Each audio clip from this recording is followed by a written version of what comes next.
You want burgers?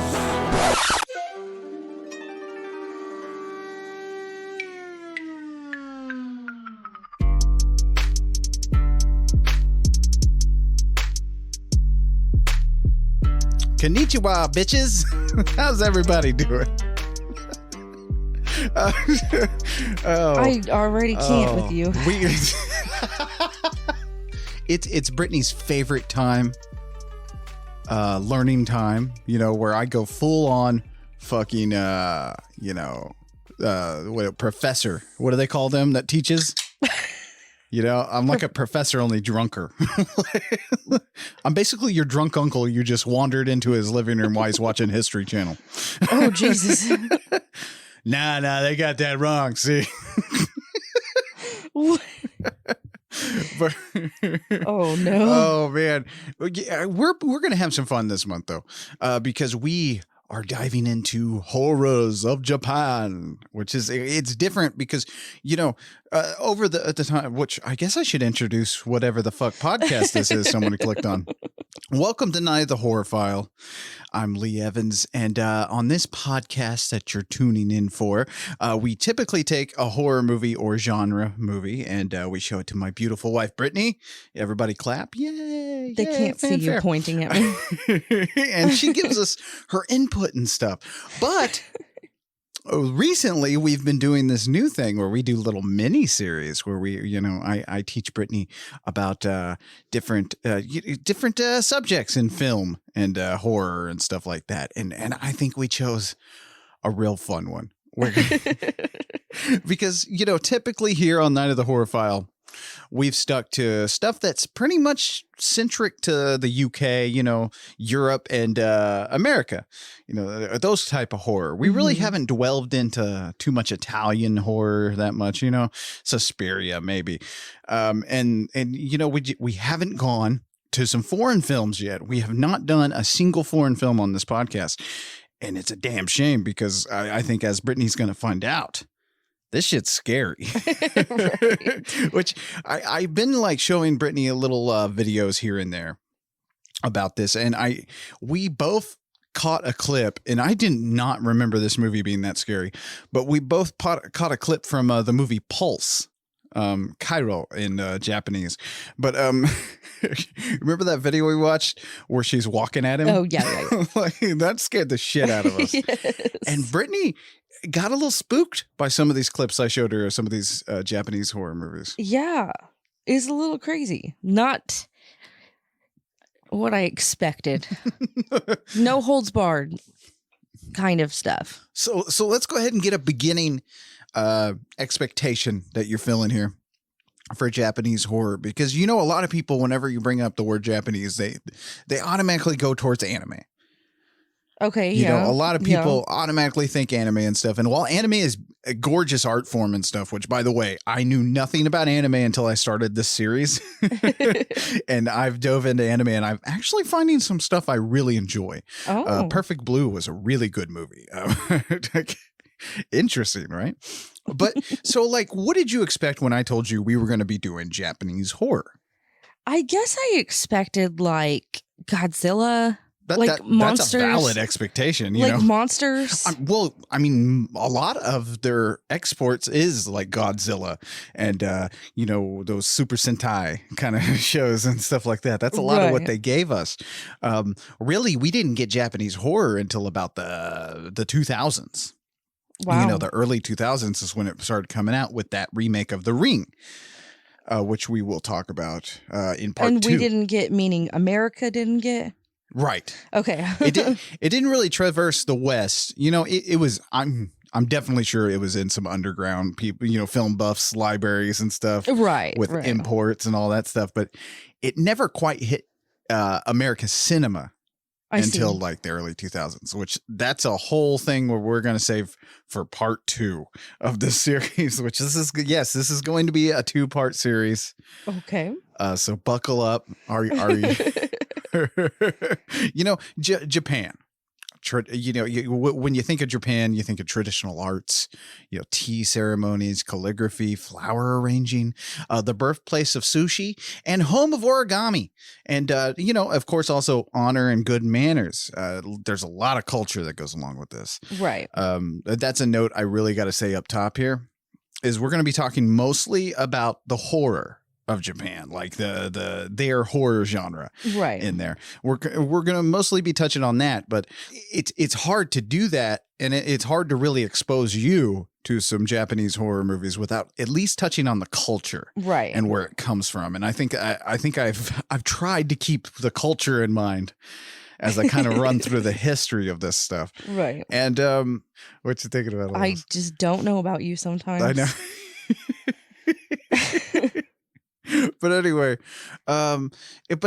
Japan is also home to ghosts that will kill you in the worst ways imaginable. It can't be said enough that like the ghosts in Japan are so much different than what we have over here in the West. For the most part, I mean, fuck, even our Poltergeist movies aren't that bad. You watch the worst you get here. The thing didn't even touch you. Yeah.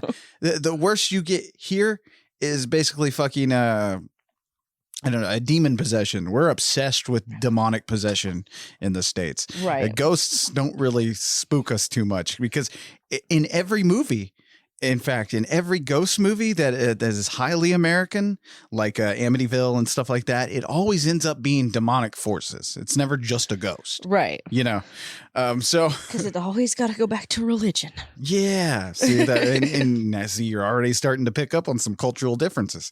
Which, not saying that Japan, their ghosts don't come along with some religion. They do. Oh yeah, they definitely do. But mostly, it's mostly in the Shinto religions and the Buddha religion. Okay. Which is, I'm not going to go too far into religions and stuff in the series, but keep that in mind. And you gotta do your own homework for this sometimes. No. So if you want to dig a little deeper into other things, feel free. Google. And Google there's is your books. friend. There's books on all this stuff. But yes, it's home to ghosts that will kill you because in Japan, ghosts don't just pop up and spook you a little. They will fucking cut your face in half. Nice. I want that kind of ghost. Right. Why don't we have something like that? I mean, yeah, we get Bigfoot and like the Wendigo and stuff like that. But even that, like, is a Native American legend now that I think about it. Right. Wendigo. So like America co-ops so much shit from other people. Oh yeah. I mean, even our classic horror is highly European. You know what I mean? Right. Like Dracula. He's the most European monster to ever live. Good evening. And anyway, now in this 2-part series, we were going to cover horrors from Japan, like I've said 20 million times, but they date back further than what most of you might think. Now, as we've already talked about, we didn't really start experiencing it mainstream here in America until the early 2000s. But Japanese horror, or J-horror, as those of us in the West refer to it as, comes from a thick cultural background within the country and its people. And as you might have noticed, if you are a fan, it's way scary. It's way scarier. And as we've stated, quite different than what we're used to in the States. And, I think we're going to sit down and we're going to try to kind of figure out why exactly is it so scary? Why is it so much scarier than what we're used to? And why have are movies that come after that? I'm going to make that in part 2, by the way. I'm going to make this the example that I swear every movie that's come after the J-horror boom of the 2000s has copied that style and feel. Really? Yes. Okay. Hopefully after the series is over, you might agree with me. You might disagree, but I feel like it. But anyway. Okay. I mean, shit. You compare some of these movies to your Conjuring series and stuff like that. Same shit. Right, yeah. right. But anyway, Japanese horror is known for its emphasis on psychological horror and tension. And of course, the supernatural folk religion also plays an important role. Now, the history can be traced back to what is called the Edo period and also the Meiji period. And it honestly, this dates back to the whole Heian period of 794 to 1185. So we're going way back in time. Okay. Yeah. Okay. You know, so strap on your time travel boots. You ready? You got them on? I don't like wearing You, shoes. you didn't bring time travel boots? I didn't bring any shoes. What if you step in time travel goop? Like, what are we going to do? Go to, I don't know. Time travel goop. It's probably not the worst thing I ever stepped in. Like, why do I feel like when you travel back in time, it's going to be gooey? You know what I mean? Like, it just seems like it might be gooey. Okay, are you thinking of Rebirth? Oh, maybe. Am I thinking of that? I think so. I don't know. Like I said, history teacher, only drunker. So let's move on. But let's focus on 1603 and 1912, first off. This is where we see the emergence of horror fiction and ghost stories becoming popular in the region. These stories are known as Kaidan. Have you heard that word before? I don't think so, no. No. Kaidan is actually a word consisting of two. Kai, meaning strange or mysterious, rare or bewitching apparition, you know, and Dan, meaning Dan. Oh, Dan. Sorry, you guys. I'm sorry. By the way, I'm also going to apologize ahead of time for mispronouncing anything. Remember, There will be mispronounced. yes, I'm from Oklahoma. I'm an Oklahoman trying to talk about the culture of Japan. Oh, wait, I have a question. Okay, you already got a question. Okay. Well, it's kind of a geography question. That's all right. Is Thailand... Thailand's a whole other country. Oh, okay. No. Yeah, the Bangkok, you know. Okay, One that makes night sense. in Bangkok makes a wise man stumble. We shouldn't be talking about Bangkok because this is Japanese. Anyway. I just had a question, but That's now okay. I understand. That's okay. There are no stupid questions, only stupid teachers. Now, but also Dan, not the name, but that means talk or recited narrative. Now, you'd use the word Kaidan to reference any ghost story or horror story. It's not a term used widely in Japan as it once was. In fact, these days, Japanese horror is more likely to be labeled by the katakana, the Japanese syllabary, as hora or kawaii hanashi, meaning scary story. Okay. So it's mostly people throw the word Kaidan around to kind of give it an old-fashioned feel to whatever story they're trying to tell. You know what I mean? Yeah. Now, Kaidan entered popularity by word of mouth mostly, and by a parlor game called Hakamana. Oh, God. I've already fucked up, you guys. Hayakumanagatari Gaidenkai. Sorry, everybody. Or a gathering of 100 supernatural tales for those of us who can't speak the language. Now, this game was played as night was settling on the region. Now, you know, think about this in your mind. This is really fun to think about. 3 separate rooms were used. Participants would light 100 andon, which were paper lamps made of bamboo, wood, or metal. In the third room, they would position a single mirror amongst the andon on a table. You know what I mean? Okay. They'd have a little mirror there. You got it in your mind? You picturing it? I get it. You following me? All right. Yeah. A mirror on the table. A mirror on Okay. the table. But when the sky became its darkest, participants stepped into the first of the 3 rooms, taking turns telling tales of ghouls and folklore passed down from villagers who claimed to have encountered the supernatural. Now, these were the early Kaidan. At the end of each Kaidan, the storyteller would enter the third room, put out an andon, and then look into the mirror. Then they would go back to the first room. With each tale, the room with the andon grow darker and darker as they reached the 100th tale. The room would become a safe haven for spirits they had been summoning with their tales. You know, most people usually chickened out once they reached the 99th tale for fears of invoking the spirits. Yeah. So it's like, I don't know, it's like our game of Ouija board, you know what I mean? But done to an even scarier amount. Like, this sounds horrifying to do. Like, would you take part in it? Nope. I'm good. You Nope. wouldn't take part in a 100 Nope. story? I don't need to be possessed anytime soon, okay? I'm good. Oh, it sounds fun to me. And, a lot of places in Japan and here in the States, people who are Japanese heads, I don't know what you call them, like Japanese fans, like Japanese Japana freaks. I don't, J fans. J fans. Hey, that's better. That's better. know. That sounds better than what I was going for. It sounded like I was slowly going toward a slur. But Yeah, I was like, wait, what? Brittany had the most worried look on her face. She was like, you need to shut up now. You're getting too close to something. But no, like people still play these. I think a bar in New York did this. Like they had 100 story night and stuff. But the game of Hikamonogatari Kaidan, sorry everybody again, became a cult phenomenon in Japan. Everybody loved playing this. And with the invention of a new printing technology, a boom for Kaidan themed stories happened. Books, that started collecting these tales of the supernatural, which is mainly what a traditional Kaidan story is themed on. Okay. Supernatural tales is what you can get with.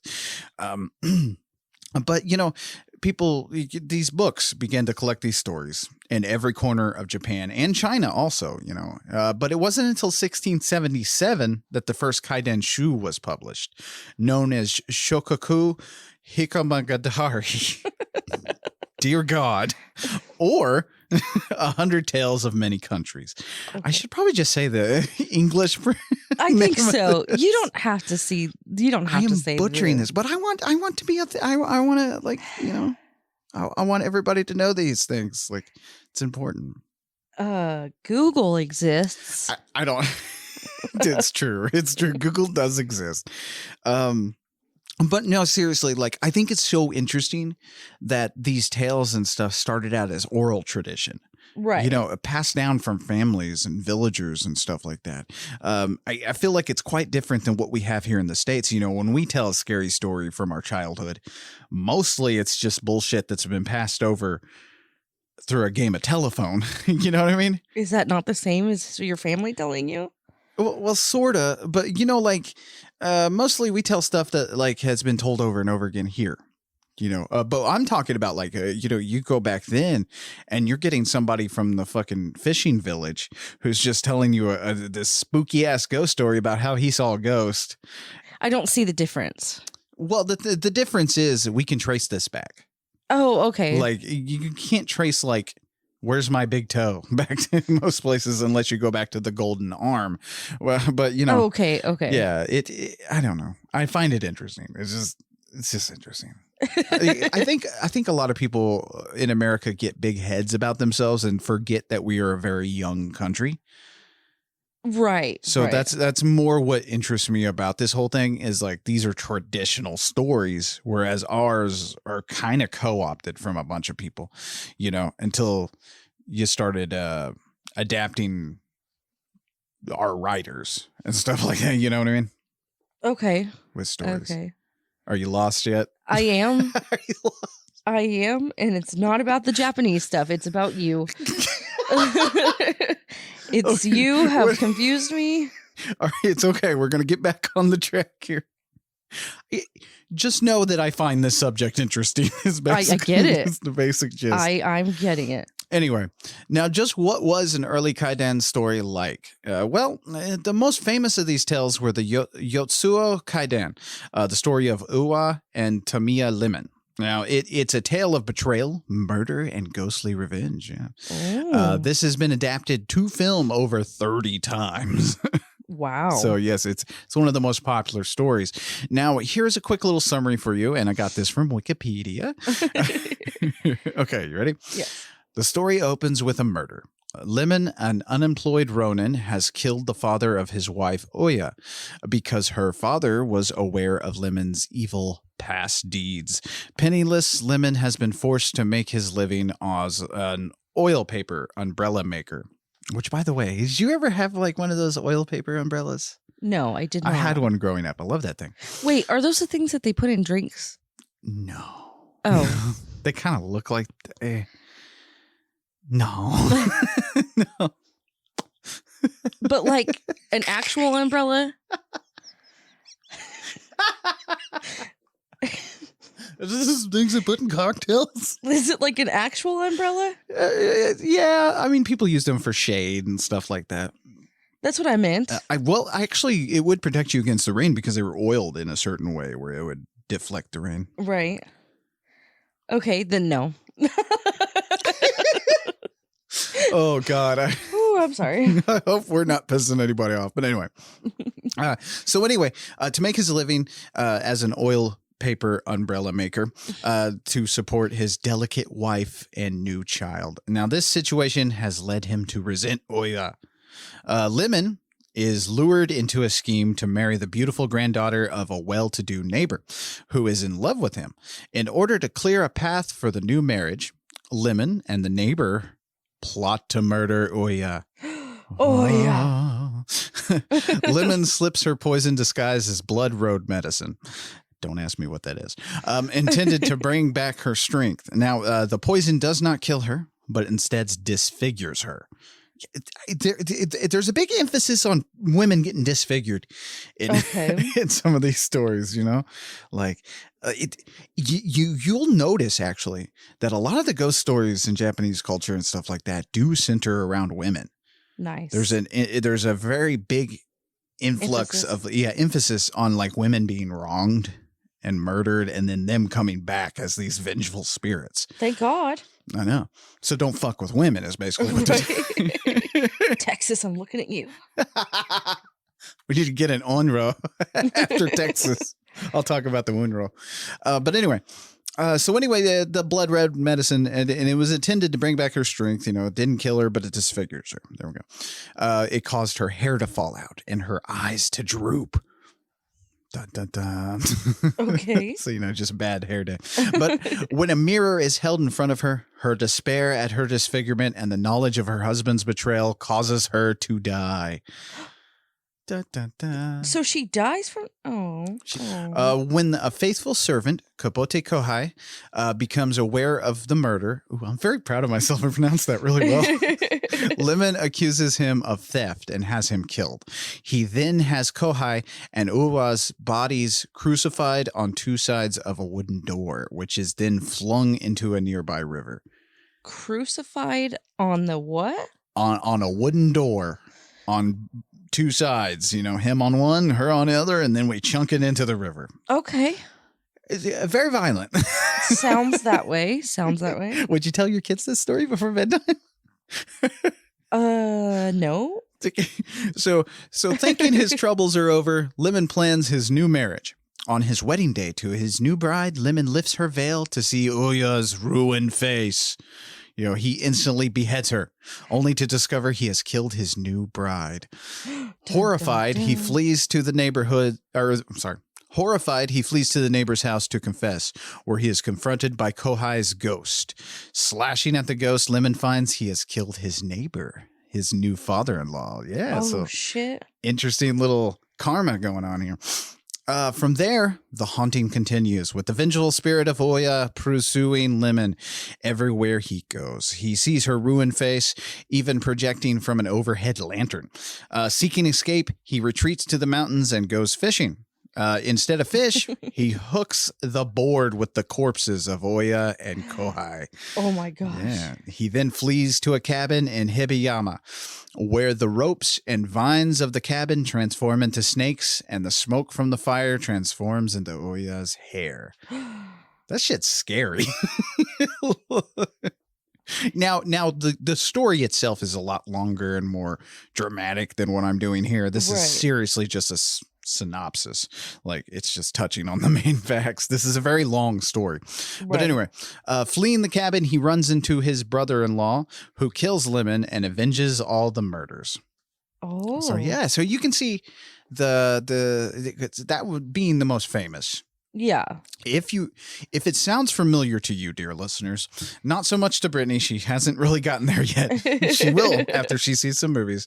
But if that sounds familiar to you with the black hair and the stuff like that and the hauntings and seeing the faces everywhere, that's because Oya is an onro, a ghost who seeks vengeance, and also the appearance of the Onro should also sound familiar to you J horror fans. Onro or Yurai it means ghost. So Okay. so let's kind of dabble into ghosts in ancient Japan. So how you doing so far? I got to check in with you. I feel like I'm losing you a little bit. No, I'm listening. No? I'm learning. I'm soaking in the information. I'm soaking. Sounds gross. I know. That's why I continued with in the information. You soaking in the Yurai? That sounds really gross. There is a lot of words I'm going to probably misuse every now and then because, again, I'm working off of ancient Japanese literature and stuff and translations. A lot of translations get a lot of the like point to the stories and stuff gets lost in the translation when it comes over to English. So if there's some mistakes I'm making, you guys feel free to point it out. And then to come punch him in the face. Yes, please. But, you know, this whole episode, it's just a brief layout of that. Okay. But anyway, typically ghosts or yokai, now yokai is a broad term, but there are a ton of subcategories within this, like bakemono, shapeshifter, the Yurai, that's what our Onro is. They're a big part of in Kaidan. And the tales they inhabit tend to be both a warning and for entertainment. You know, you could take the story of Lemon and stuff as a warning. You know? Right. But There's anyway. always a lesson to be learned. Yeah. There's like a moral story to most of these. Yeah. And stuff. But more importantly, they are tied closely to the culture and ancestor worship. You know, let's say your grandma passes away and no one honors the poor old Grammy. Well, Grammy is then going to come back as a terrifying apparition that wreaks havoc on your everyday life. Yeah. Okay. Probably should have respected Grammy. Probably. Do you think they call her Grammy? Probably not. What's the Japanese word for grandma? I wonder what that is. I don't know. I don't know.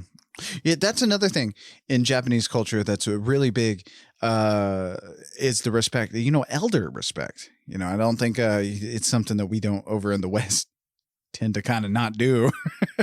You know, we tend to just throw our elderly into homes. We don't take care of them like the Japanese do. That means grandma in Japanese? Yes. That's interesting. Okay. See, we're learning. We're learning today. Brittany, you awake? Obama. I know I did not say that right. No, we are not going to say any of these words right. So you guys are just going to have to bear with us. I'm not going to try again. Jesus. Now, typically, the Onru didn't have a specific form. You know, like as you could tell from that story, there isn't necessarily a specific form to them early on in the oral histories. But over time, Kaidan began to appear in stage productions, which were known as kabuki or no. And Okay. and you know about I know. kabuki from our episode on Kabuki Man. Which I don't know that the history on that is very It might not be as closely tied to what we got going on here today. right. But, you know, I'll run through that a little bit. Now, of course, kabuki is the classical form of Japanese dance drama. Like I said, if you remember in our episode of Kabuki Man, you'll remember how influential that form of theater was on Japanese storytelling as a medium. Right. No was a more formal form of that, and it was aimed at upper class citizens. You know what okay. I mean? In case you wanted to know the main difference. Now, it is in those early kabuki performances when we first got our now widely recognized form of the onru, the long black unkempt hair, white dress, or burial kimono. Basically, Sadako from Ringu. Okay. That's your classic onru.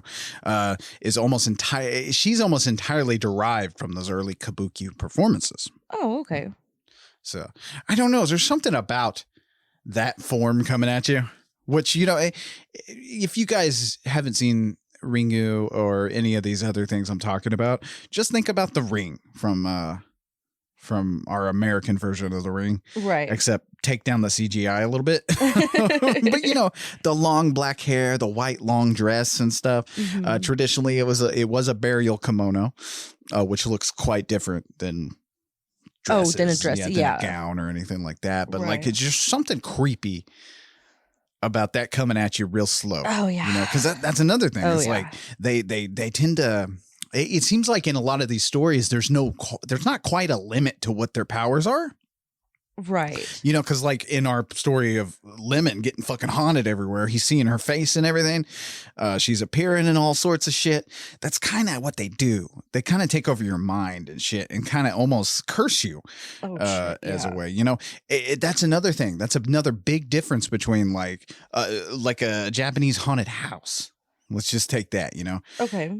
The haunting doesn't stop at the house. Like you can't just leave the house and it's good. It tends to follow you everywhere you go. And I know people are like, well, ghosts follow you everywhere. I learned that from the Warrens. It's like, yes, but that ended up being a demon. I'm talking about pure ghost. Right. It's, you know, even curses in Japanese horror, those things, there's typically no way out of it. You just kind of learn to survive it and stave it off for as long as you can. If you're lucky enough to learn to survive it. Because I mean, back to Ringyu, which we will talk about Ringyu in a few episodes, hint, hint. But you know, back to that, they find out the only way to keep her and her son alive at the end is to keep showing the tape to everybody. Right. Keep passing it on. That's the only way you can survive it. And if somebody down the roads decides fuck it, everybody dies. Right. So it's part of that shit's scary to me. Yes. That's a lot scarier than, you know, I don't know, a little person coming to your home trying to bless it, you know. It's not much scary about that. This house is clean. Oh Lord, child, there's a ghost in my backseat. It followed me home. What the hell is that? Oh, poltergeist. Oh, okay. Okay. I was making fun of Zelda Rubinstein. I get it now. Anyway. It took me a minute. Making fun of a dead lady. Oh, she's going to haunt me now. She might. You get it. Zelda Rubinstein coming out of your TV. You said bad things about my child. Oh, my God. Oh. Sorry, everybody. And yes, though, ghosts aren't the only thing in Japanese horror. You know, they do. There can be so much more.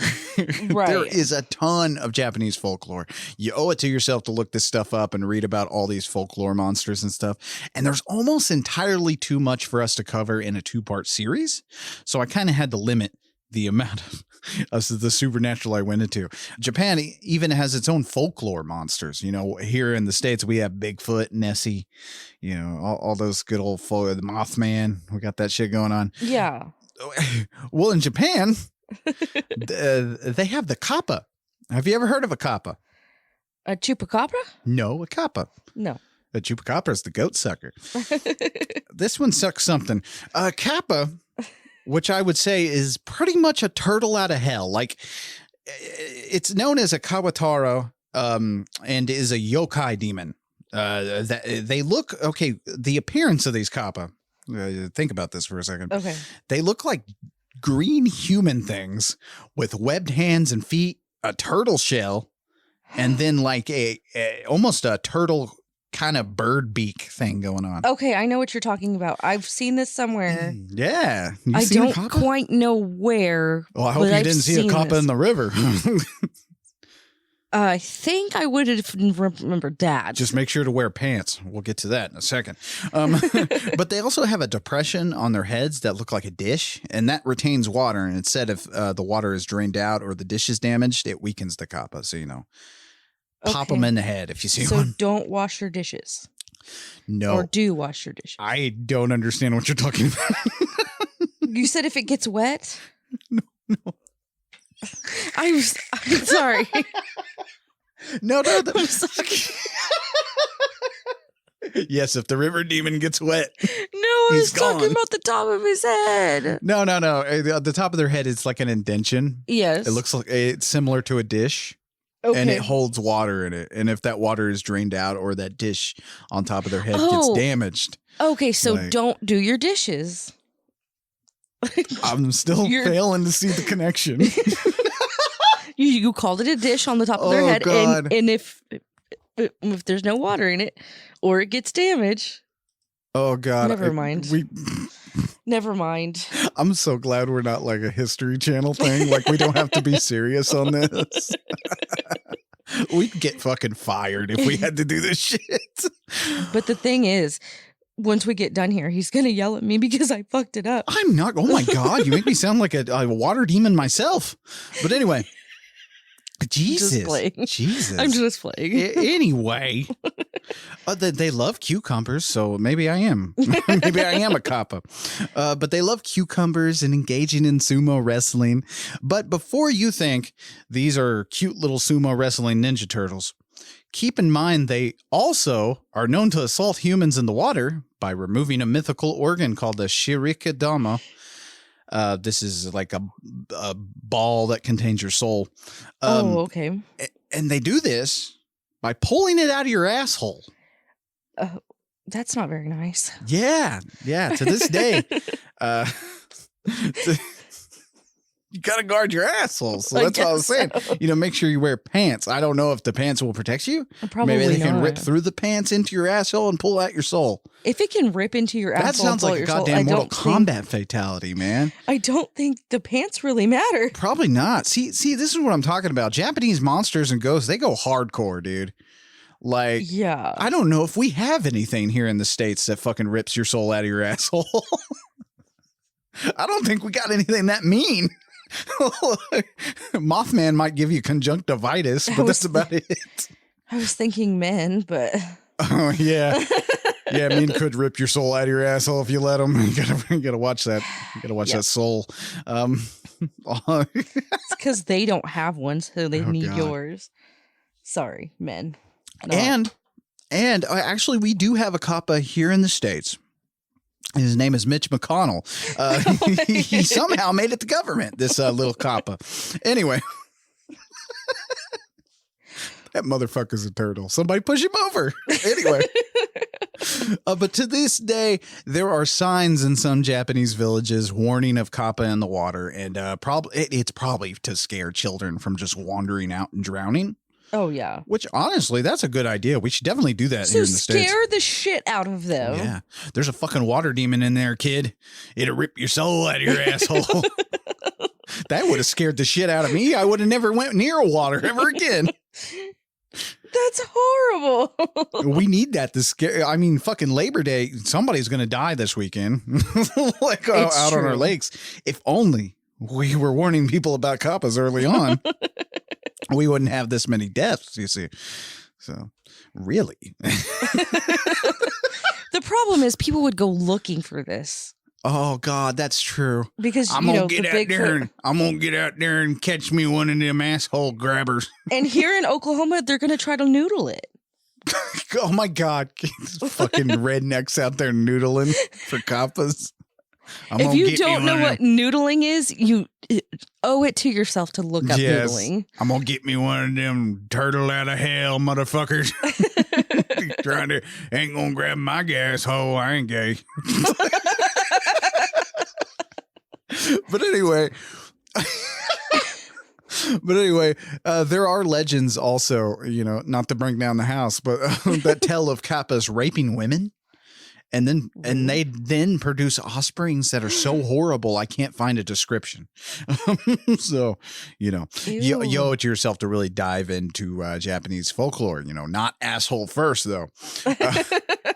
So they steal your soul out of your asshole and then impregnate you? Yeah, isn't it fucked up, man? These things are fucked. So dude. It sounds like a baby daddy. Oh God. Oh God. Oh. Oh, Lord, you warn your children about the kappas. You guys, warn them now. Can I call my baby daddy's kappas now? You should definitely do that next time you see them and see if they're not going to know what the fuck. No.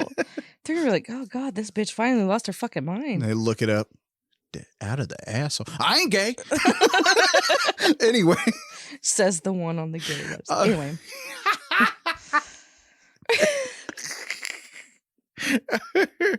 Oh, but you know, this isn't, we do not have the time to cover Japanese folklore in a whole, you know what I mean? That would take, the asshole. This would be like a 7-part episode if we did something like that. So what we'll do, is, over on Shooting the Shit, this week, you know, cause this is coming out Monday. So Friday of this week, if you guys are subscribed to Patreon, I'm gonna, on Shooting the Shit, I'm gonna cover a few more of these little monsters and stuff. So if you enjoyed this, head on over there. But we have to get the Japanese horror on film before Brittany passes out. Now, I'm fine. I'm just kidding. I'm conversating with I'm kidding. you. Actually, you're doing a lot better. Where's the kappa? I'm gonna get him, rip it out of your asshole. But you're doing very good. I feel like you're doing very good. Are you interested so far? I am this listening. This stuff is pretty cool, man. I am terrified. I am listening. I am soaking. I'm soaking. I'm interested. I'm engaged. I know. I'm sure people are wondering, you know, why not just cover 4 movies? This requires this. You know, right? You know, because we'll go on after this J Horror Month. We'll go on we'll leak Japanese horror into every month and stuff like that from here on out. We'll start doing more Japanese horror from here on out. Right. But I thought since we haven't done any, I would really like to talk about it. You know, well, it makes sense because I already know like American stories. Right. And stuff like that. So I don't need to know the backgrounds No. of like, these things. Like, we're never going to do one of these 2-part series on fucking, like, werewolves or something. Like, we all know that shit. You don't need a 2-part series on vampires or anything like that. But I think other cultures really deserve this kind of touch, you know? Right. Like, we might even in the future do a 2-parter on Italian Gallo. You know, I'd love to do that, you know? But anyway, I just wanted to touch a little bit on on a folklore monster from Japan. But now I touched also a bit on, which I'm touching everything, a bit on ancient history, you know, there just to give you an idea of where horror in Japan got its roots. I mean, in the West, we have our roots in early folklore like the Grimm brothers, you know, those fairy tales and stuff like that. That's mostly where ours come from, us in European horror. We mostly get it from the Grimm brothers and, you know, fairy tales and stuff like that. Modern stories. But mostly, like all mythology, these stories were meant to really drive home cultural happenings as well. You know, I've always said it, like, good horror always has one foot in culture, you know, and the things happening at the time, you know. Right. You can't lock down a true definition on what horror is because it's constantly evolving as time goes by. Right. A lot of these early things helped explain problems pre-scientific era. Take the Oni. Those are invisible demons that supposedly live amongst the people and have magic that cause disease and natural disaster. You know, you would use those to explain away, you know, why your neighbor fucking just killed over of some kind of rash. You know, like, oh, that's a fucking Oni, you know, like, and we've had that here, you know, we still do with Christians, but anyway, Jesus did it, but you know what I'm saying? So these were certainly more relegated to children's fables and stage adaptations, these very early stories. And of course, just entertainment amongst villagers or those wanting to be scared. Everybody likes to be scared here and there. Right. Now, as odd as it sounds, it really wasn't until the last decade of the 19th century that the Japanese people got a more widely published piece of Kaidan. This was written by Lafayette Hearn, an Irish folklorist. Surprisingly, he was Irish.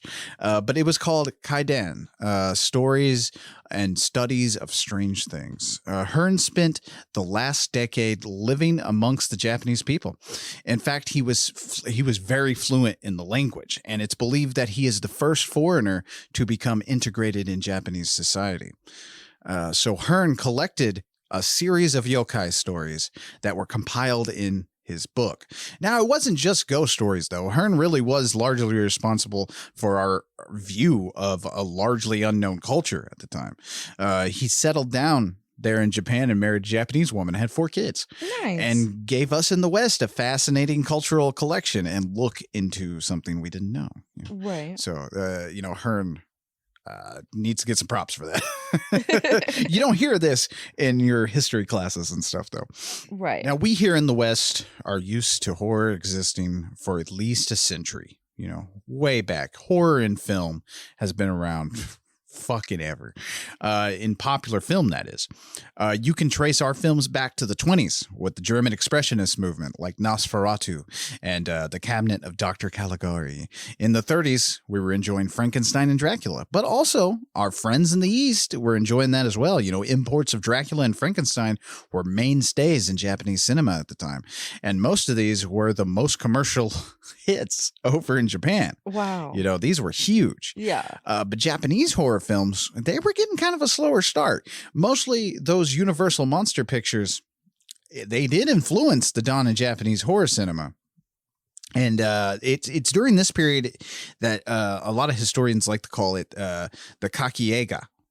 Okay. Like these things, which means strange films, I guess that makes sense. Well, it's a period. It's a period a lot of people won't really discuss because mostly people like to stick to the 80s and 90s in Japanese horror. Okay. Which in the 80s, which I'll talk about that in a little bit, you had the explosion of gore and stuff like that. Right. And the 90s, of course, everybody knows, what the One Missed Call, all those kind of movies and stuff. Movies were happening in Japan. Don't get me wrong. They were producing their own cinema. Right. It's just, it wasn't horror that we know. One of the earliest Japanese narrative films was Mamijigari from 1899. This was based on a play, a kabuki play about a samurai battling a mountain demon, and you can see little clips of this. There were pre-war movies that are largely lost to time, and you probably won't be running out and picking up a copy or streaming any of these. But those Kaidan that were performed during kabuki found their way to the screen. The Ghost Story of Yatsuo, The Dish Mansion at Banko, or Banko Sarijiki. These were variations on a monster called the Bankaniko, a cat monster. A cat Yeah, monster. just to put it in layman's terms, kind of like a female werecat, if you want to get super simplistic. Oh, okay. There's that female theme again, Cats are super important in Japan, by the way. Like they're very revered. Really? Yeah. Which, like I said, we don't have time for to get into a lot of the folklore. Go listen to Shooting the Shit. I'll cover a little bit of that. But mostly studios were just remaking these kind of movies over and over again from 1910 and on, each competing with each other, mostly to see who could, like, I don't know, one up each other. Like they were mostly just taking these old stories and turning them to films over and over again. Right. And these were, another thing that's very interesting about Japanese horror. When we release a horror movie here in the West, we usually typically release it during the fall period, or winter. The Europeans and us in the States and stuff are, we talked about that on one of our Christmas episodes. A lot of people forget that like the winter time is the time for ghost stories here in America and in Europe, and so like it's a little different over in Japan. The movies, horror movies specifically, and during this time, they were released during the hot summer months. During the Oban Festival of the Dead. In the thought process behind that was that it gave audiences that were trying to get away from the heat something to go inside and to chill out with. It would scare them, give them the shivers. I get it. Yeah. It's an interesting little tidbit, though. Now, the earliest surviving clip from one of these films from good Lord, it was 1923, I believe. And it's only 11 minutes. And in these 11 minutes, we see a samurai sitting next to a well. And see if this sounds familiar, anybody. And that well contains a murdered maiden, Akiko. And of course, Akiko's spirit rises from the well and torments her murderer, the samurai. Oh, which, if that doesn't sound like The Ring to anybody else, I don't know what does. But anyway, a famous film of note that was made in 1926 but discovered in 1971, it was thought to be lost, was Page of Madness. Now, it's not quite a horror movie, but it has this avant-garde style that really influenced some of the darker films to come. One thing you'll notice when watching Japanese horror is the narrative is a little different than what you're used to. I don't want to say it feels like it's on drugs, but it's very dreamlike, It's probably because they're adding to the suspense. Yeah, you're exactly right. Yeah. I mean, these movies, and I hope you get that feeling of these two movies that we're going to do this month. These movies rely more on that. They rely more on that suspense feel. Right. And that really like get under your skin type thing, because also you didn't have like massive scores in some of these movies. When we think of movies from the late 90s, early 2000s, we're thinking, big blockbuster movies and shit like that. Right. And not so much with the horror in Japan. A little different, Late 90s for us was Scream. Right. Like we're talking those kind of movies, slashers predominantly, but like the psychological terror that these things get you with a fucking ghost story. It'll fuck your shit up. Now, mostly, like I said, those movies in the 20s and stuff, they mostly repeated themselves until the 1930s, when the Japanese government's 1939 Film Act it suppressed a lot of cinema. Mm-hmm. There was a lot of censorship. That Film Act was designed to kind of forbid frivolous subjects in favor of propaganda, which, if you're a war buff, you kind of know where I'm getting at with this. Okay. 1939. By 1939 in Japan, concerns were less about cinema than they were the Second Great War. Now, of course, all history students know that between the years 1939 and 1945, Japan played a giant part in the war. They attacked nearly all their Asian neighbors and allied themselves with Nazi Germany. And on December 7th, 1941, the Japanese attacked Pearl Harbor. I'm sure you all know what happened next. The atomic bomb was dropped on Hiroshima and Nagasaki on the 6th and 9th of August, 1945, an act that would end the war for Japan on August 12th with their surrender. With this brought a new horror to Japan. Now, we mostly talk about the bombings here in America as a great victory for us. So sometimes our textbooks skip past the fact that 90,000 to 140,000 people died in Hiroshima, 39% of the population, in fact, 60,000 to 80,000 people in Nagasaki. 32% of that population were killed during this. That's horrible. Yeah. Okay, so the attack on Pearl Harbor, which honestly, it's kind of hard to lock that down. First of all, it's hard to lock down a total number of people who died in the atom bombs. Right. Because you can't really count bodies that aren't there from people who died in the immediate blast that just incinerated them. Right. The ones that died immediately, honestly, were the lucky. The fallout of the atomic bomb caused cancer, radiation poisoning, birth defects, stunted brain development, and of course, this wasn't made better by the fact that the survivors of this were discriminated against due to the ignorance at the time of what radiation sickness was. You want true horror, look up the photographs of people right after the bombing. We here in America like to remember the picture of the sailor kissing the nurse, but a picture of a child with her skin melting off of her kind of says more. Needless to say, this event impacted the Japanese culture in so many ways and extended into horror. Right, of course. Yeah, and by the way, in Pearl Harbor, I believe 2,000 something people died in Pearl Harbor as opposed to what we did to them. Right. Not saying either one is good, but it's kind of hard to justify wiping out so many people in one go. I'm sorry. But needless to say, this event really did impact them in so many goddamn ways. Right. What is considered the first true horror film from Japan is known as Tales of Quezo, which draws from the tale of the house in the thicket and the Lust of the White Serpent. It's another moral tale of ghosts and betrayal. It wasn't meant to scare, but it lays down the foundations of Japanese Gothic horror. And of course, gives us the appearance of the first long-haired ghost, you know? Oh. Yeah, so ghost stories were a big thing still at the time.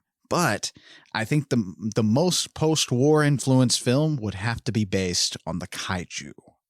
See, after the bombs, Japanese horror mainly focused on vengeful ghosts and, of course, kaiju, which big monsters, if you want to get simple with it. In 1954, Gojira, or as we know him, Godzilla, was made and directed by Hishiro Honda.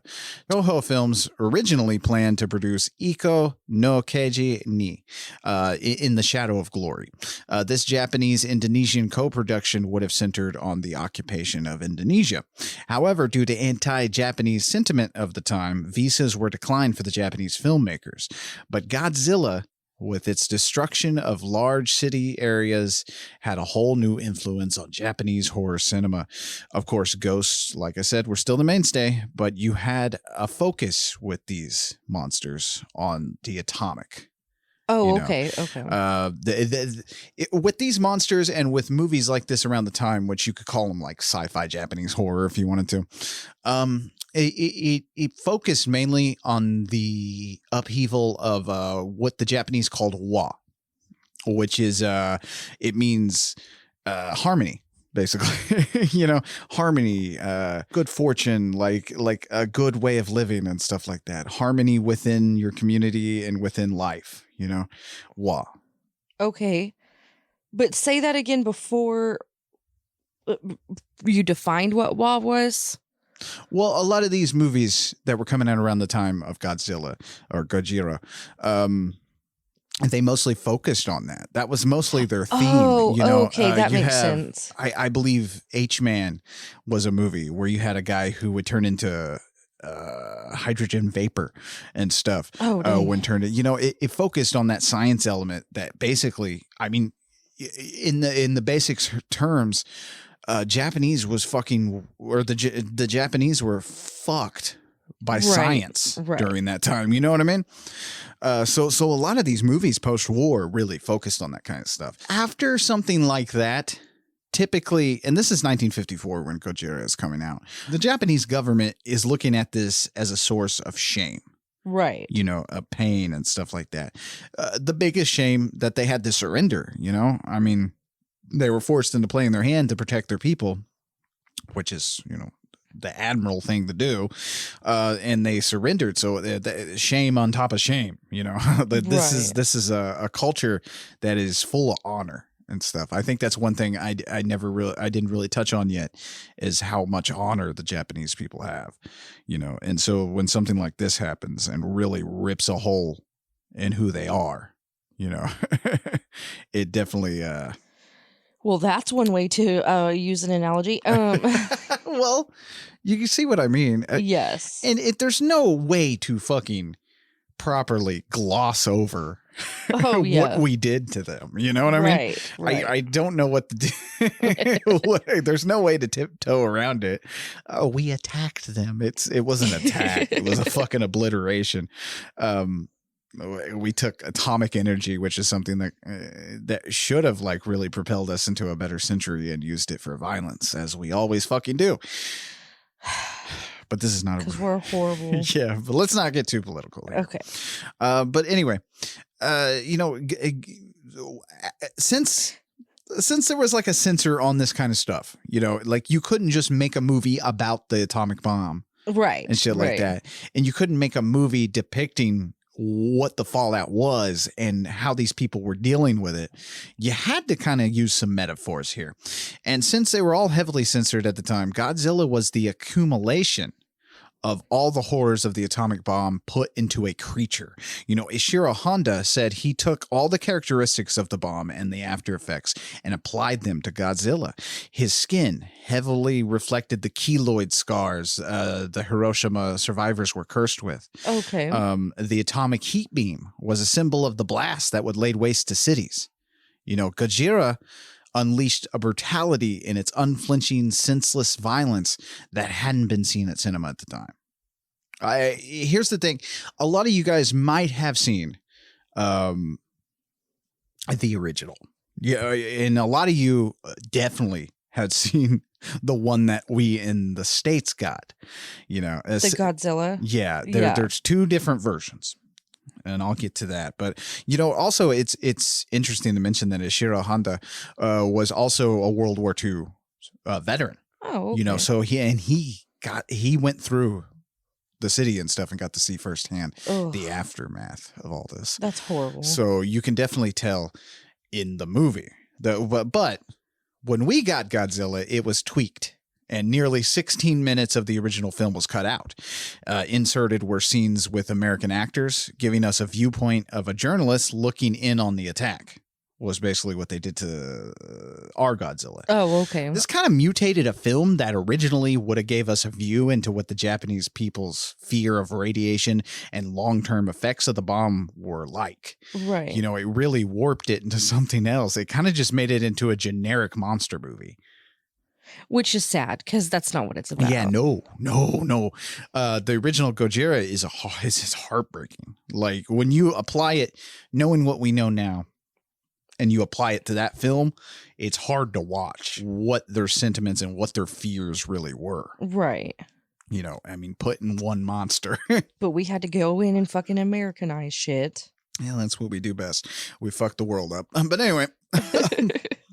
And we didn't get the true version of Godzilla, which is Gojira, until 2004. So that's why I say most people, if you watched Godzilla one time when you were younger, you may have just seen the American version. So definitely seek out the Japanese version and really kind of watch a good movie. Right. Like it is a damn good movie. And I got to repeat again, a great horror, it really is truly based on our real fears. Oh yeah. One foot in the fantastic and 1 foot in reality. Now, post-war was the era where Japanese horror rose to prominence in Japan. The first major Japanese horror films, one of the first, was Onibaba from 1964, directed by Kanito Shindo. Set during a civil war in the 14th century, the film follows two women played by Nobuko Ottawa and Jitsuko Yoshimura, who kill soldiers to steal their belongings until a man played by Kai Sato comes between them. This also marked the beginning of a newfound sexuality in films in Japan. Oh. Yeah, see, in the 1940s and 1950s, nudity was very taboo. Well, as it was in the rest of the world. Right. But when this film was released, Japanese censor laws were being relaxed. Like a lot. That's why the entire plot of Onibaba revolves around sex. Nice. Yeah. And there's quite a bit of nudity in this movie. But you had a newfound form of sexuality forming in the 60s, kind of like what we had over here. And that was slowly giving birth to a subgenre, which I absolutely have to include in this. It's not quite horror, but I have to talk about this. The Pinky-Eiga films. Okay. Or pink films, if you want to, if you don't want to say the Pinky-Eiga. But so what the fuck is a Pinky-Eiga film, you might ask? Well, pink films for short. It's basically Japanese exploitation, if I wanted to get really simple, Oh, okay. The first wave of pink films came in 1962 with what is considered the first true pink film, Flesh Market, or Nikotai no Ichiba. Flesh Market. If the titles of these don't give you an idea of what we're dealing with. But this was directed by Satoru Kabayashi. Now, I use the word exploitation as a placeholder because honestly, we do not have an equivalent to these movies in the West. Oh, okay. Yes, we do have our exploitation movies. We do have all those glorious drive-in films full of sex and nudity and stuff like that. But nothing quite compares to a Pinky-Eiga film. I'm going to have to see one of these. Yeah, it's hard to explain. One of the problems I ran into doing this series was I don't know how to explain these properly. These things were often compared to softcore porn or erotica, but still, none of those really explain what they are. Oh. So mostly these movies were very limited budget, tons of nudity, no hardcore because Japan at the time, they had a ban on displaying working parts as Working to put it parts. lightly, no hardcore penetration or anything like that. And there weren't a lot of penises. No, there was penis. Yeah, I remember that one. Anyway. Oh my God. Now also, I'm so sorry. Now also, these evolved into pinky violence films, which the major film company Toei started producing in the 1970s. And you probably feel like my comment on how we don't have an equivalent to these here in the West is a mistake, as it feels like most of this I'm just explaining sexploitation, in film. But no, these are much different. Imagine a typical sexploitation flick on fucking LSD. Like, let me explain. Let me explain by the viewpoint of one of my favorite of these films. Directed by Atsushi Yamatoya, Inflatable Sex Doll of the Wastelands from 1967. Okay. That was the name of the rent movie? This one? What? That was the name of the movie? Yes, Inflatable Sex Doll of the Wastelands. But it was not a porn? No, not really. Okay. It's from 1967, and it's a surrealist noir set with a crazy jazz type score. It's about a hard-boiled hitman who hangs out in seedy bars around sex workers and gangsters, who is contacted by a guy who receives a video of his daughter being raped. Of course, there is a few jokes he makes about how the video is so low quality. Oh my gosh. See what I mean? See what I mean by we really don't have anything like this over here?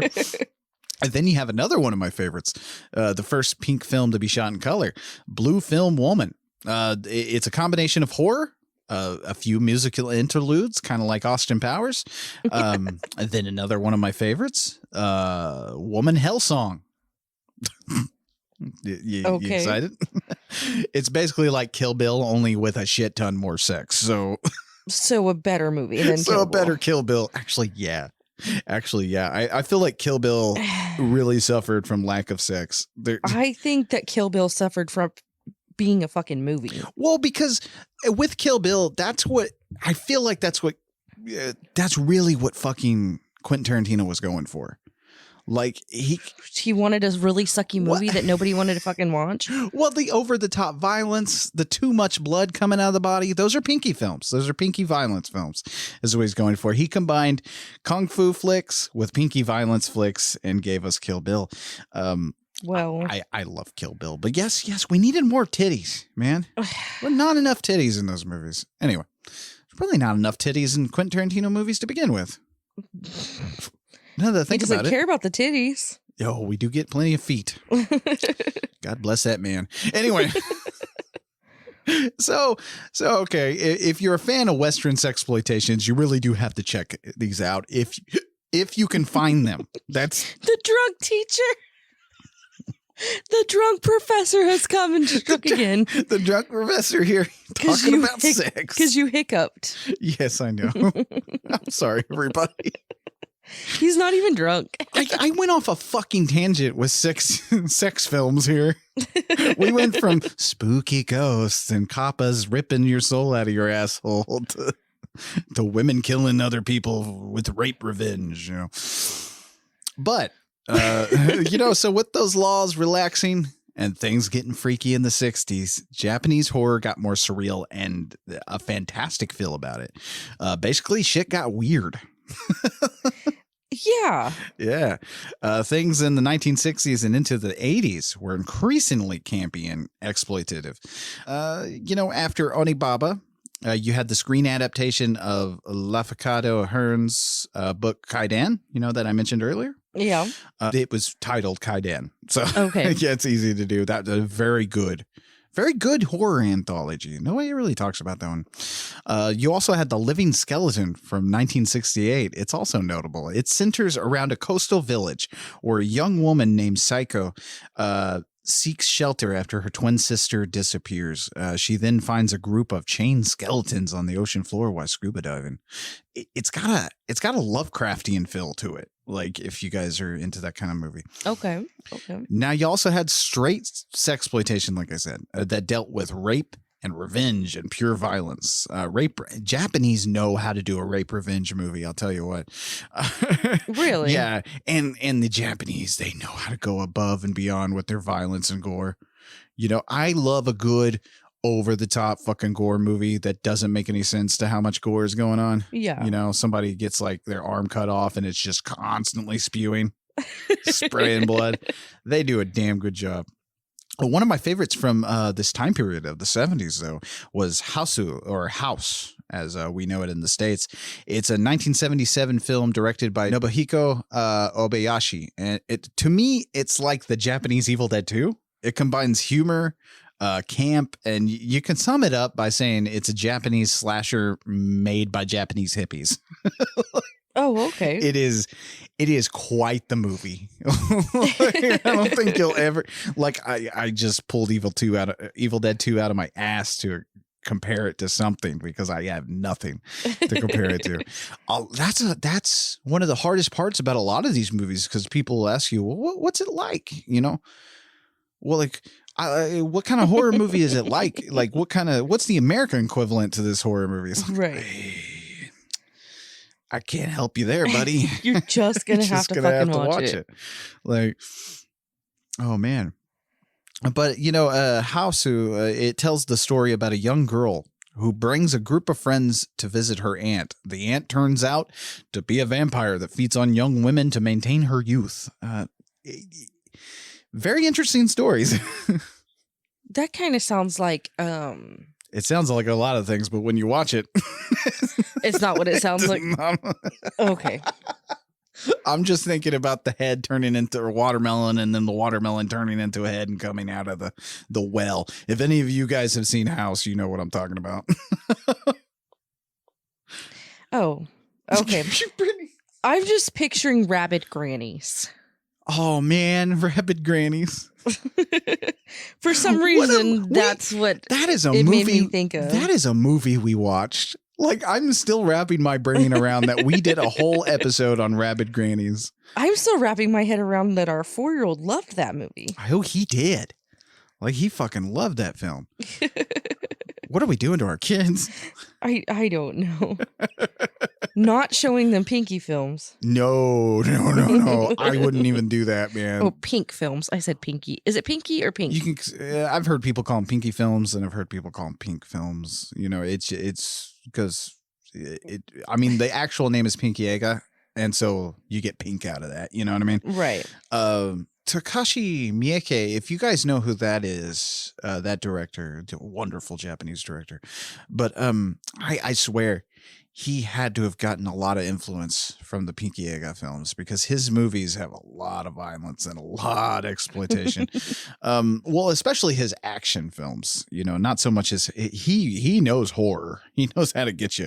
One Missed Call, I'm looking at the collector's edition right there on the desk. That's a damn good one.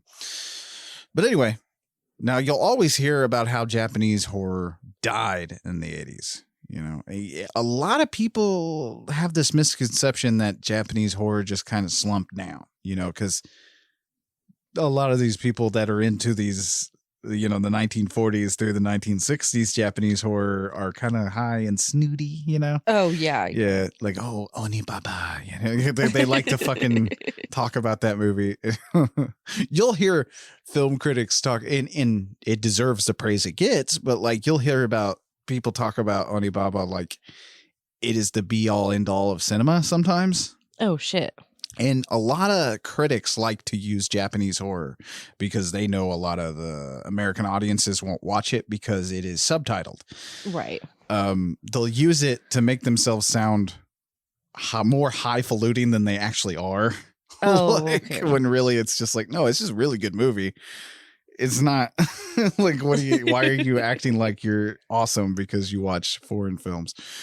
Like, oh my God. Yes, I hate that. yeah, you get that a lot with this. And yet it is a problem that people won't give subtitled movies a chance. you know. Oh, I agree. Yeah. I know that like you know, there are some people with vision impairments, so subtitles don't really work for them, and so the dub versions are a lot better. Right. And so I think, honestly, I think a lot of these should be put out on like when they put them out on DVD and Blu-ray, they should be put out with the subtitles or dubbed, you know. Oh, I agree. To help out both. And I think the only reason why I really haven't seen one is because I haven't been exposed.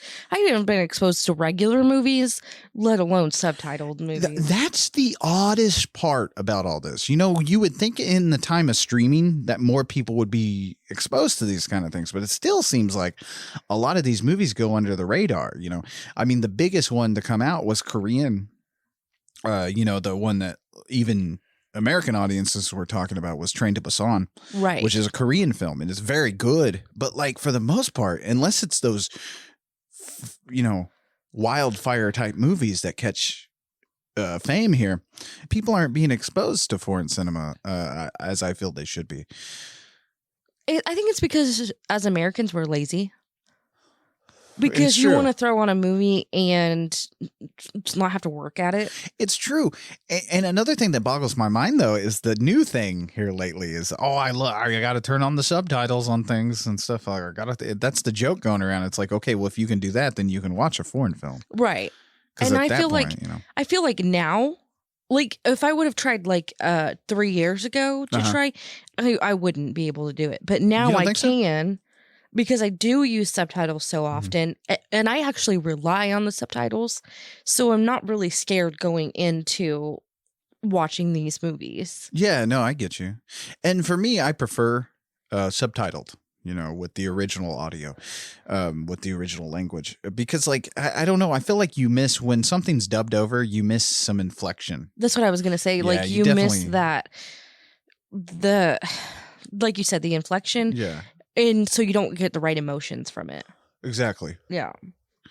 And then you laugh about it. Yeah. Well, especially, you know, some older films, it gets real bad. You know? Right. But, you know, I'm not hating on anybody who prefers dubbed or subtitled. It's just either way. But I do feel like it definitely serves you good to go out and expose yourself to these things, because there are a lot of French films that people are missing. There are a lot of like German films that people are skipping over. Right. And you're missing out on a lot of good stuff. Right. And I think that was one of the reasons why I wanted to do this series too. I think I'd be scared to watch a German film. I feel like they'd be yelling at me the whole time. I speak in Latin. Yes. Oh, one thing about Japanese horror is it's very subdued. It's very relaxed. Right. Yeah, which I think helps with the ghost stories, you know. It helps lure you in, and like it really, and so when things start getting weird and creepy, like it really gets you. Right. You know. But like I said, you know, it is a misconception that horror died in the 80s, you know.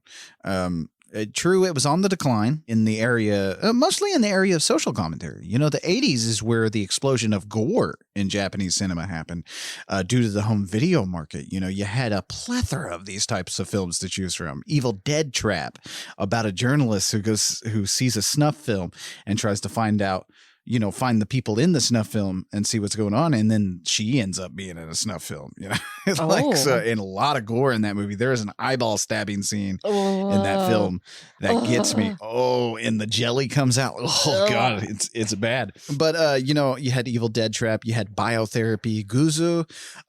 These were mostly.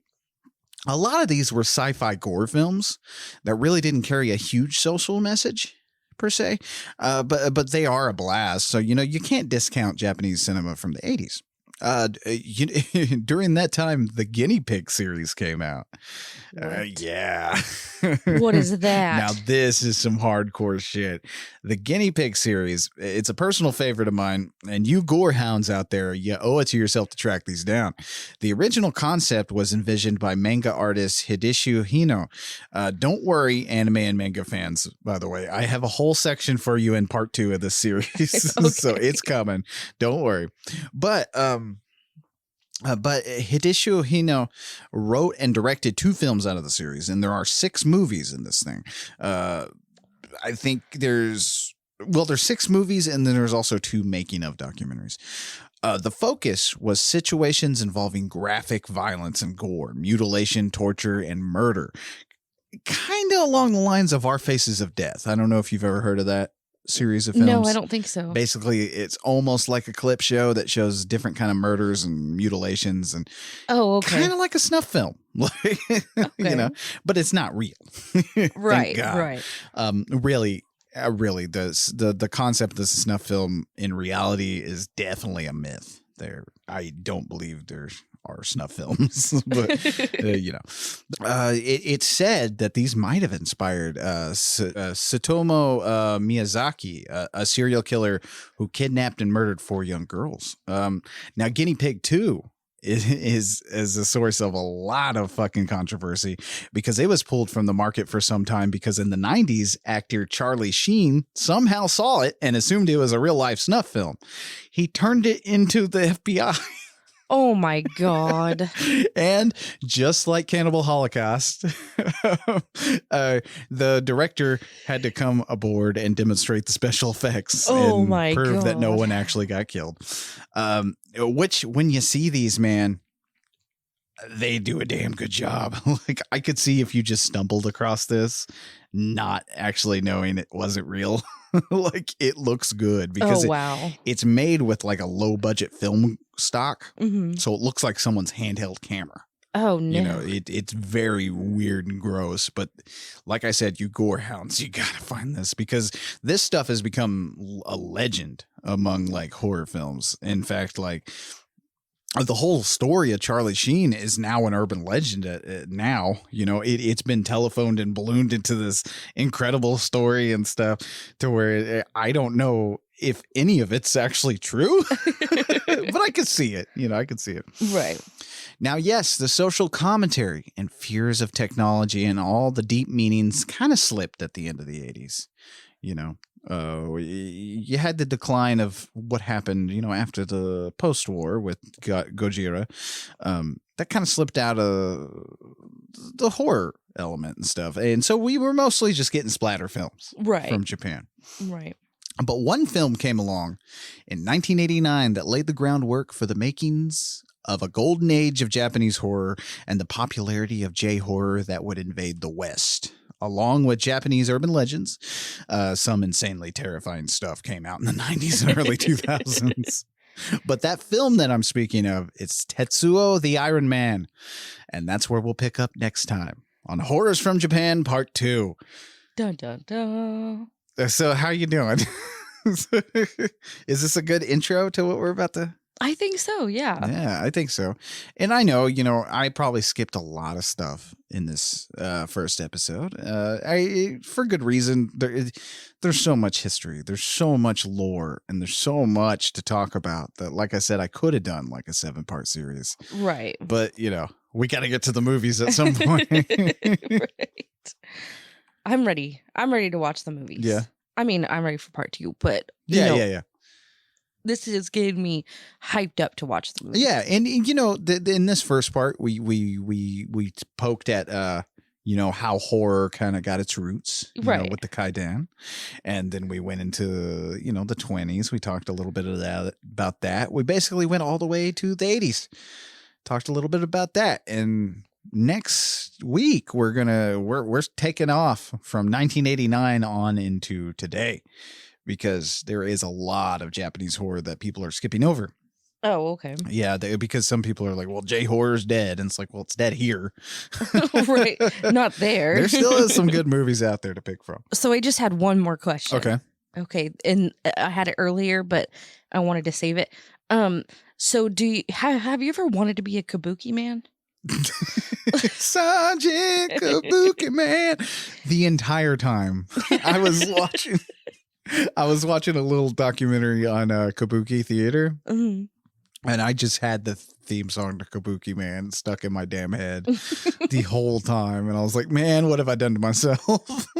Oh, I know another question. It just popped in my mind. Okay. You said theater. Did they do a lot of like horror theater? Oh, yeah. A lot of the Kabuki theater projections had to do with Kaidans. Like, okay. They were adapted into Kabuki theater. Like I said, that very famous Kaidan story. Mm-hmm. And a lot of the imagery comes from those. Like a lot of you're thinking about a Japanese demon, right? Right. Like with the white face and the different lines and the horns and stuff. That comes directly from Kabuki. Oh, yeah. Yeah. So like I said, there's the history and all this is so thick and rich. And I just hope we kind of did some justice here today. Right. And I know this isn't the most interesting of episodes, or it's not the most funniest of episodes we ever do, but I just love talking about this shit. Right. It's so good. And it's so cool to walk away from something like maybe gaining a little bit of knowledge of a culture that we, some people just don't understand.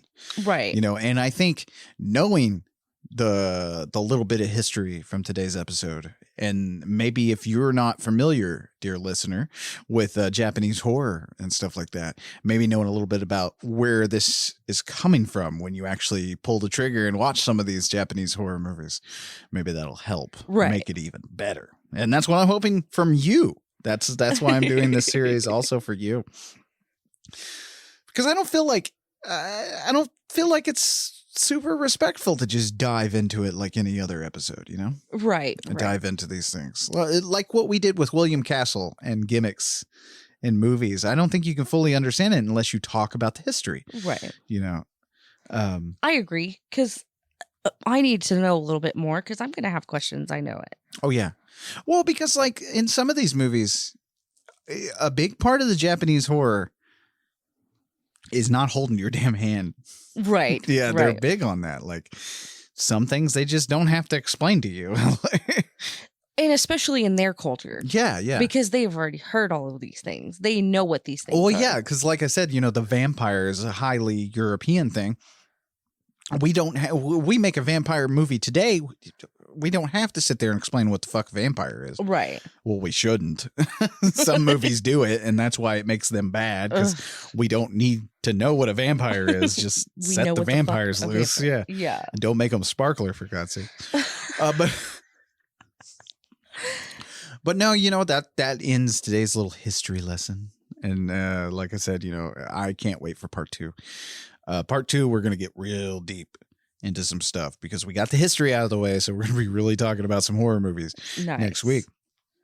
So I thought it would be fun to end this episode with a traditional Kaidan story, Okay. Can I set the mood?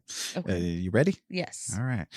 Here's a classic yokai about a Mokuren, or many eyes, translated into English. This one can be traced back to scholar and poet and artist Toriyama Seiken. Now, the Mokuren yokai is said to haunt the soji screens and tatami mats of Japanese homes and temples. So sit back, grab you some sake. You don't like sake? I don't like warm liquor. Oh, sake's delicious, though. I don't know. I've never and it's tried so good it. Warm. Like you get a lot of these assholes around here drinking it cold, and I'm like, don't do that because it tastes like shit when you drink it cold. I'm pretty sure it probably tastes like shit. No, drink man. warm. When you warm up sake, a good sake, you got to get good sake. When it's warmed up, the floral notes come out and stuff. You don't even taste a liquor. It just tastes kind of like almost like a flower water kind of thing. It's delicious. Anyway, okay. This is not the sake hour. But okay, you ready? Okay. Everybody pull up a chair. Let's sit around Uncle Lee's fire and tell a ghost story. Okay, they're waiting. Sorry, drunk professor here.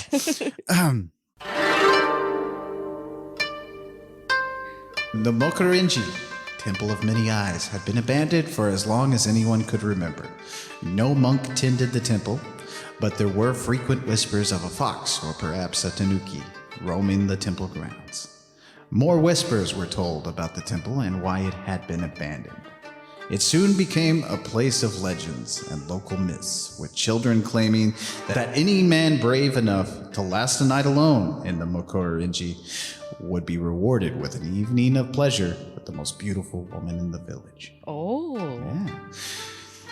During one autumn festival, a traveling peddler by the name of Yoshimura passed through the village. After the festival, a group of local merry drunks made a bet with the peddler that he couldn't last the night inside the temple.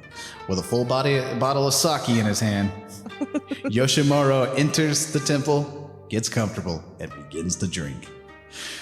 Once night falls, the scream begins. Oh, damn. That's not what you want.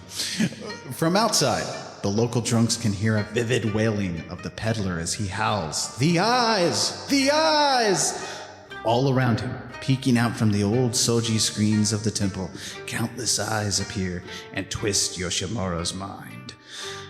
Come dawn, the village men peek inside to find nothing left of the peddler but a blood-soaked rag and a pair of eyes. Dun, dun, dun. Ooh, I hope I scared everybody. Did I scare you? No. Are you spooked? No. Are you spooked? The eyes gonna get you? No. I'm not going in there.